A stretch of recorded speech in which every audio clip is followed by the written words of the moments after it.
Wonder Woman 1984. Really? Really? Now, where do we start with this? So, it came out on Christmas Day for you guys, but, you know, if you want to support the movie world, it'd be better, more financially better to actually pay to watch it in the cinema. So, I thought it was a pretty cool movie. I really did. You know, after nearly a year of not going to cinema, I think the last thing I watched I can't even remember the last thing I watched at the cinema. So, yes, I am rocking a Groot t-shirt. So, it goes from like an 80 down to, let's have a look. What is it at the moment?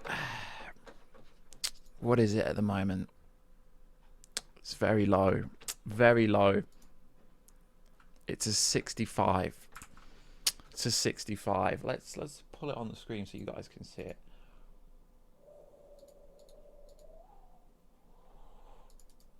It's a 65. I really can't believe it's a 65.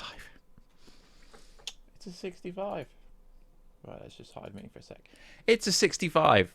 So it's gone from like an 80 to a 65 because you guys are all pandering and you're kind of missing the point here. You really are missing the point here. So, you want to nitpick on a movie of the end of 2020. Nitpicking.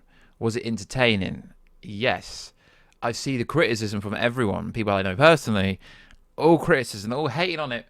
But some of you aren't even watching it like properly. Like, to watch it in the UK, you've kind of got to watch it in a strange way. So, yeah. It is very interesting, the feedback, the reviews from you guys. It really is. I'm really interested to find out what you guys, supposed DC supporters, supposed DC fans, are going to say about the Zack Snyder Justice League. Wow. Wow. I've not seen many YouTubers say it's actually good. And there's this common criticism that Wonder Woman 1 was better than Wonder Woman 2. Really. So, yo, what is good, YouTube? Warstu here. If you're new around here, make sure to subscribe to never miss any of the videos. At the 100,000 subscribe mark, if we ever get there, I will be giving away something that is so darn cool. So, full transparency, I've watched the movie once. I paid to watch it. I didn't go to the WB press screener, anything like that. Full transparency. I watched it in the cinema, which I think makes a massive difference. So, a lot of people are giving it around somewhat roundabout a 7, which is where I give it. But the massive criticism that I'm hearing, just watch a movie. It's essentially an 80s nostalgic movie that's a bit corny. Can't you just watch a movie for being a movie?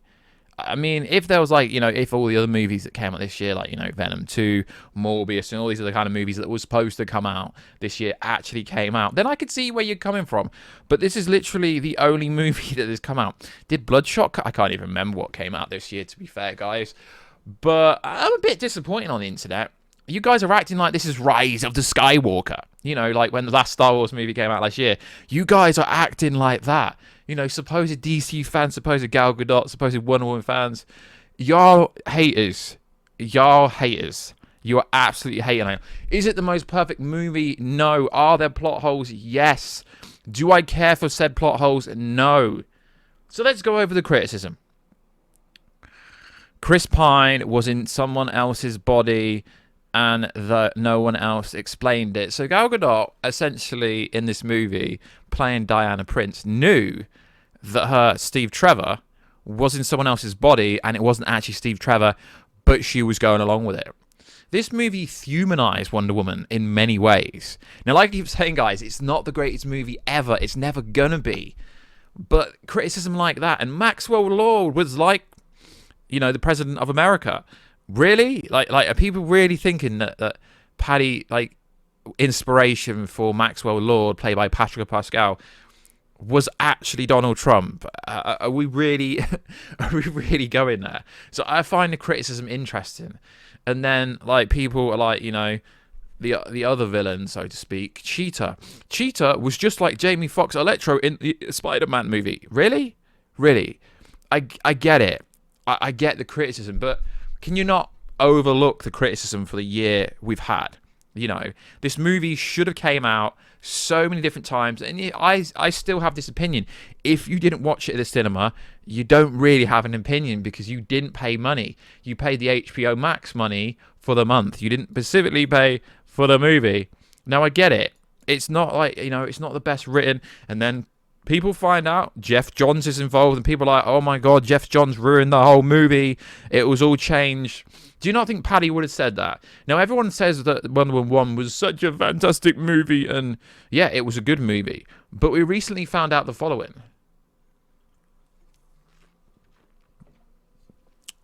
That Warner Bros. Actually literally got Paddy to change the whole of the third act of the movie for Wonder Woman 1. So if it was so great, yet it got replaced, it got changed because they got involved.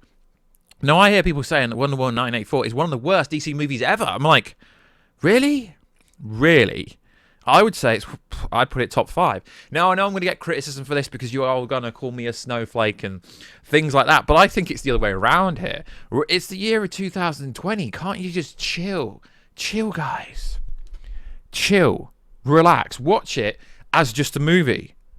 Don't look for plot holes. Yes, the ending was a bit weird. Yes, it was a bit dragged out. But, it was a modern-day Romeo and Juliet movie. But y'all are haters. I mean, I get it if you don't like it. But, comparing it to, one of the worst DC movies ever, was it really? No. I think it was a lot better than Birds of Prey. And quite frankly, I'm not the biggest Wonder Woman fan. I wouldn't even put her in my top 5 favorite, DC characters. So I just think y'all are haters. Yes, there are plot holes. Why did no one wish for world peace? How did everyone know to say, I revoke my wish?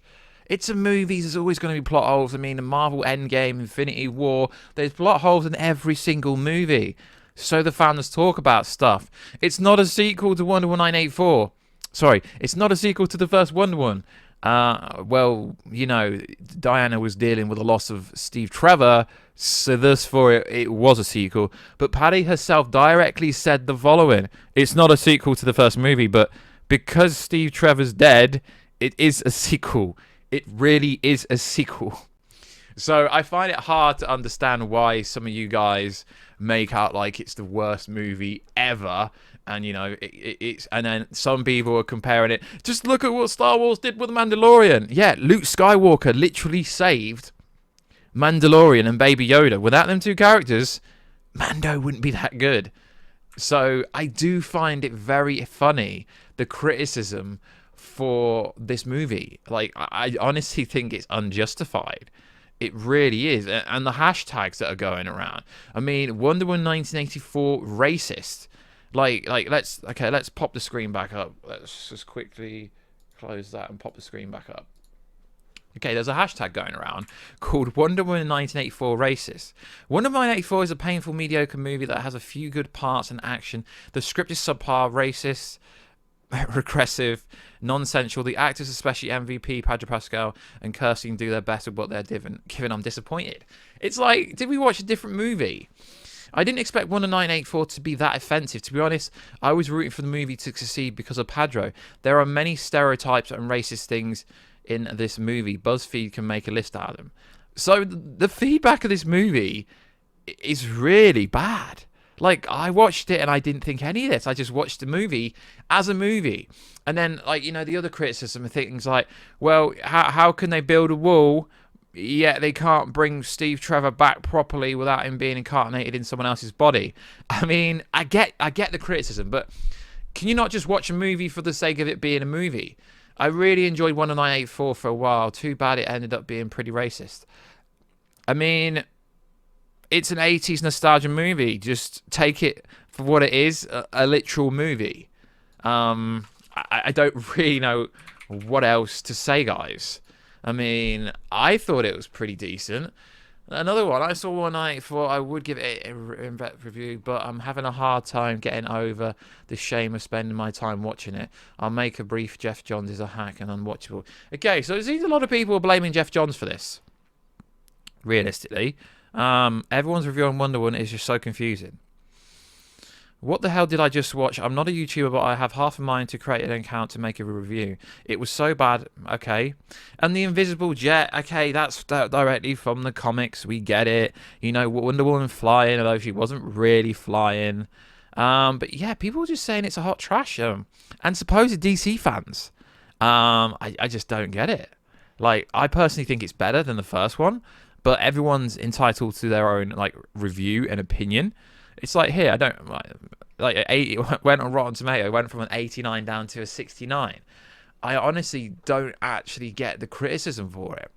I mean, most of the reviewers, people say, are chills and stuff like that, but like if you go from the audience reviews here rather than going from, you know, the critics who don't get paid, this movie was trash. Do not waste your money. Do not waste your time.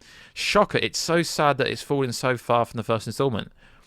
I mean, I almost feel like these people haven't watched it. I think a 3 out of 5 would be more of a fair justification.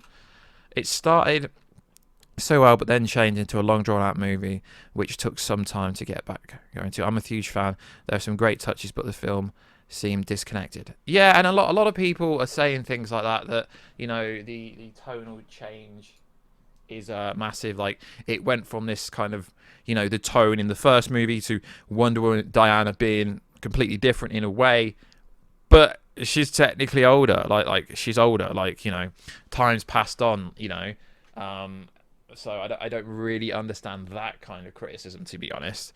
Let's go over a few more. The movie is so cool, a fun watch. Returning to watch after theaters next year. See, I don't get how we can go from like this one here that felt more like a made-for-TV movie than a blockbuster. And then it goes, the beginning of the movie seemed too slow paced for the lack of it, but once it started, it was amazing. How can we go from 1 star 19 minutes ago to, you know, 5 star?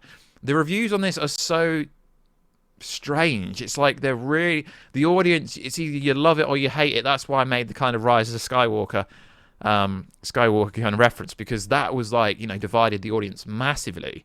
But I almost feel like this falls under the category of, you know, the standard. I've not actually watched it, but I'm going to hate on it just for the sake of hating on it. I almost feel like we are getting some of that. I'm not saying you are. It's just, guys, it's a movie. You know, we haven't had much movies this year. We haven't really had any movies this year. So just take it as it is, a movie. Don't go looking for plot holes and just watch it as a movie, a standalone movie. Just watch it for literally what it is, a movie. And then I think your experience will much get better. So, guys, I do think you're wrong. I do think this is a decent movie. I'd still give it like a 3 out of 5. 3 stars out of 5, somewhere around like a 6.5, 7-ish. So yeah, but I don't understand the criticism that it's the worst movie in the world. It's definitely not the worst DC movie ever. But I'd love to know what you guys think down below. So like always, guys, please like, subscribe, and comment. Catch us on Twitter at WarstuG, and Instagram at Warstu, and twitch.tv/Warstu. And I will catch you in another video very soon. Catch ya later.